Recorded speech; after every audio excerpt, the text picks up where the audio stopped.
পুতুল, তুমি এরকম এরকম করো না, আমার খুব ভালো লাগে।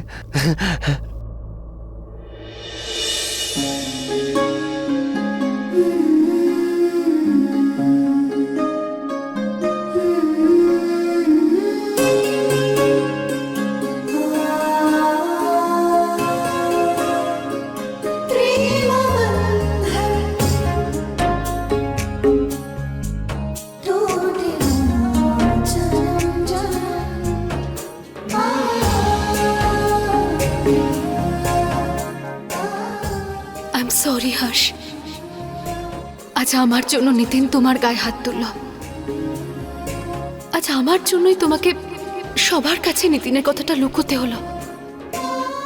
আজ আমি তোমাকেও মিথ্যে বললাম আর নিতিনকেও, কিন্তু কিন্তু কি করতাম আমি? আর কোনো রাস্তাই ছিল না আমার কাছে।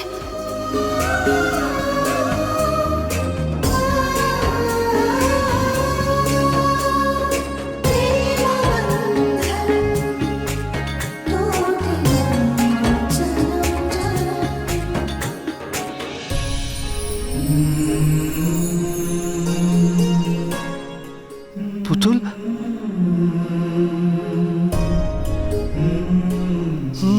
তুমি তো একদম বাচ্চাদের মতো কাঁদো। তুমি কাঁদছো? না পুতুল, তুমি কেঁদো না প্লিজ। তুমি কাঁদলে আমার একদম ভালো লাগে না। পুতুল, তুমি কোনো চিন্তা করো না, আমি তো তোমার সঙ্গে আছি, আর আমি তো তোমার বেস্ট ফ্রেন্ডও। কেউ যদি তোমাকে এরকম করে আর এরকম করে, আমি তাকে মেরে দেবো।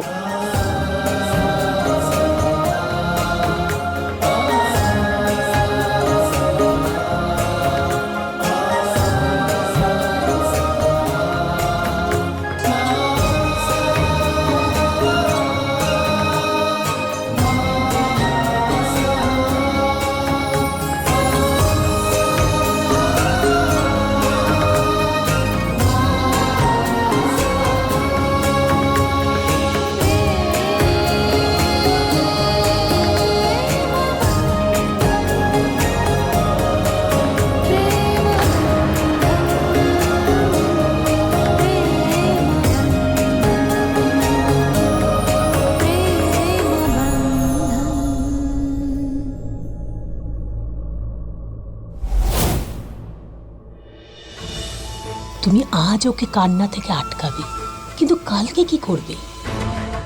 কালকে যখন তোমার আর তোমার পরিবারের সত্যিটা সবার সামনে চলে আসবে, তখন কি করবে হর্ষ? তোমার আর জানকীর বিয়ে হবে দি এন্ড। আর তারপর যখন সবার চোখ দিয়ে জল বেরোবে, তখন সবার চোখের জল কি করে বন্ধ করবে?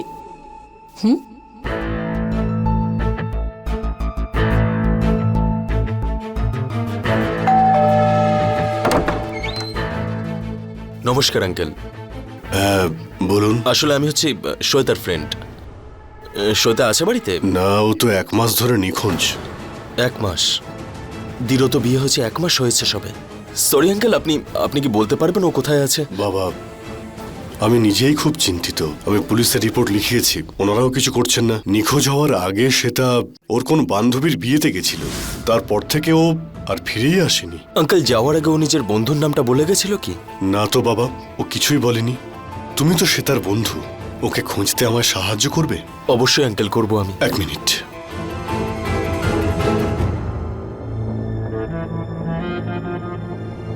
দেখো বাবা, এগুলো শ্বেতার পোস্টার। তুমি এগুলো সবার হাতে দিয়ে দাও, যদি ওর ব্যাপারে কিছু জানতে পারা যায়। তার মানে আমার সন্দেহটা একদম ঠিক ছিল। শ্বেতার নিরুদ্দেশের পেছনে শাস্ত্রী পরিবারেরই হাত রয়েছে। এইসব আমাকে গিয়ে দিদিকে বলতে হবে। কিন্তু দিদির কথায় তো বিশ্বাসও করতে পারবো না, ও তো সত্যিটা লুকিয়ে যাচ্ছে। Thank you uncle. I wish শ্বেতাকে তাড়াতাড়ি পেয়ে যাবো। আচ্ছা। এখন চলি আমি।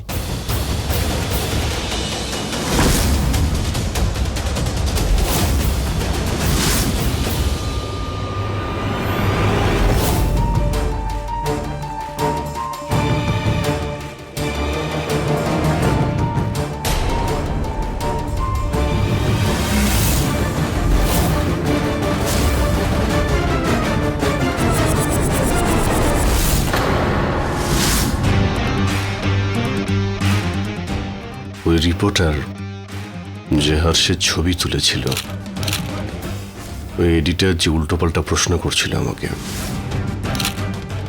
আরও যে হোটেল থেকে পালিয়েছিল, এদের মধ্যে নিশ্চয়ই কোনো কানেকশন আছে। এই কথাটা বাবাকে বলতেই হবে আমাকে।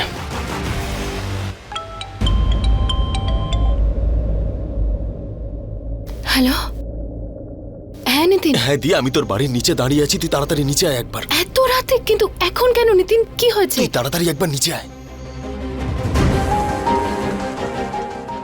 এত রাতেও আমাকে কেন ডেকে পাঠালো? আর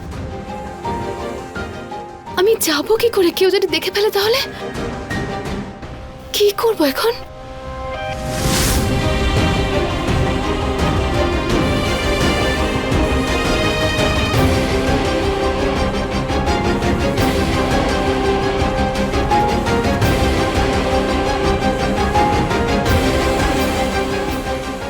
দীপ,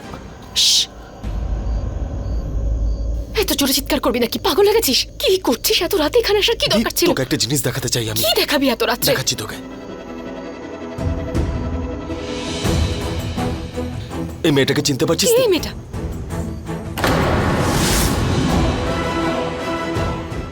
এই বিয়ের জন্য না বলে দাও, না হলে খুব পস্তাতে হবে। সেদিনের পর থেকে ওকে আর পাওয়া যাচ্ছে না দি। আজ সকালে ওর বাবার সাথে দেখা হয়েছিল, কিন্তু সেও জানে না যে কি হয়েছে। দি, পুলিশও ওদেরকে সাহায্য করছে না। তুই এখনো বলবি যে তোর শ্বশুর বাড়ির লোকেরা সত্যিই ভালো? এখন তো বিশ্বাস কর দি, সমস্ত প্রমাণ তো চোখের সামনে আছে। তোর ভাই আমি দি, তোর শত্রু নই তো। তুই বলেছিলি যে বাবাকে কিচ্ছু বলতে না, তাই আমি কিচ্ছু বলিনি। কিন্তু তুই আপাতত এখন আমার সাথে চল।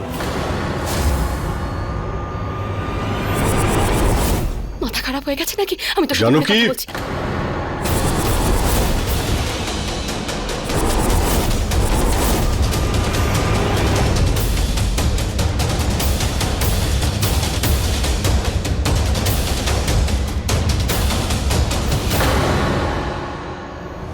জানো কি, হ্যাঁ দাদা, বলুন।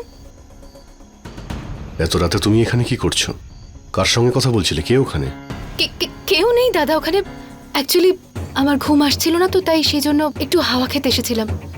আমি কারো কথা শুনতে পেলাম। কার সঙ্গে কথা বলছিলে? কে ছিল ওখানে? কথা বলছিলাম না আমি। হ্যাঁ মানে কথা বলছিলাম, কিন্তু নিজের সাথেই কথা বলছিলাম। এত রাতে বাইরে নিজের সঙ্গে নিজে কথা বলতে এসেছিলে? হ্যাঁ। আমার কি বোকা মনে হয়? হ্যাঁ,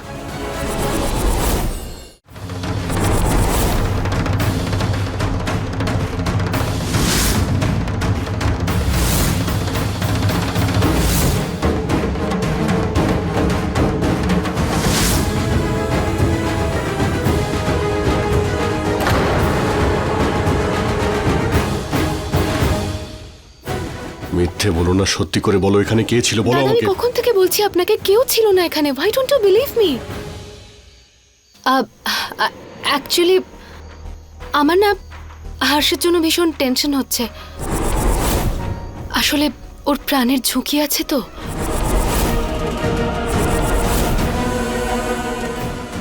গড, একে আবার কে বললো যে হর্ষের বিপদ হতে পারে?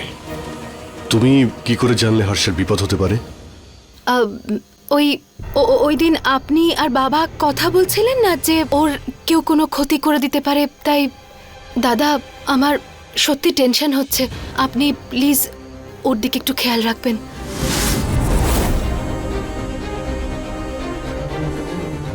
দাদা আমার খুব ঘুম পাচ্ছে, আমার শুতে গেলাম। হ্যাঁ, গুড নাইট।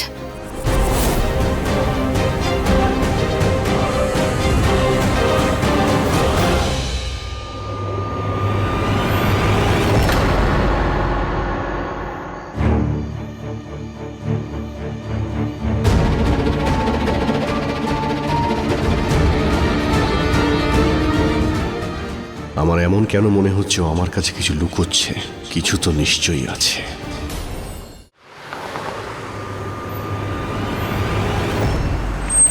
রাজেশ, কি করছো? আরে কি ভাবছো, যেতে হবে না নাকি? হ্যাঁ বাবা, চলো। দেখাচ্ছি ওই ব্ল্যাকমেলার রিপোর্টারকে।